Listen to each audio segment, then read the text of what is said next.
Sir ఆయన ఏం develop చేస్తాడు సార్? ఏమన్నా ఒక రోజు అని వచ్చి ఆయన ఏదైనా ప్రాబ్లమ్స్ ఏమన్నా సాల్వ్ చేశారా?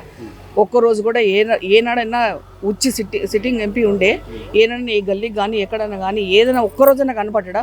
పేరుకే ఆయన నామ మాత్రమే ఎంపీగా ఉండే, అంతకంటే ఏముంది సార్? కనబడుతూనే ఉంది కదా సార్. ప్రజల్లో ఇప్పుడు ఆయనకి ఎంత విరక్తి ఉన్నారో అది కాంగ్రెస్ పార్టీ గురించి. ఇప్పుడు మన చెన్నచెర్లలో జరిగిన ఘటన చూస్తే ఎంత దారుణము. ఒక్క మాట విప్పి మాట్లాడుతున్నాడా?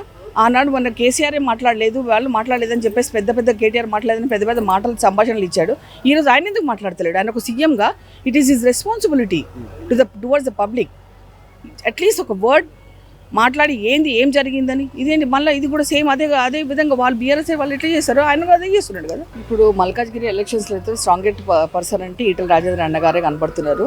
ఎందుకంటే ఆయన అనుభవమే మాకు డెవలప్మెంట్కి చిహ్నం కనపడుతుంది. ఎందుకంటే రాజకీయంగా ఇప్పుడు ఈటల అన్నకు ఉన్న పేరు కానీ ప్రతిష్ట కానీ ఆయన చేసిన బీఆర్ఎస్లో ఉండి కానీ ఏ విధంగా పని చేశారో, ఆయన తెలంగాణ గురించి ఏ విధంగా పోరాడారో ఆయనకి 100% ఒక తెలంగాణ బిడ్డగా నేను తప్పకుండా సపోర్ట్ చేస్తాను. నా శాయశక్తిగా నా కృషి నేను ఆయనకి ఎప్పుడు ఉండి ఆయన గెలుపుకు కారణం అవ్వడానికి స్ట్రగుల్ చేస్తాను.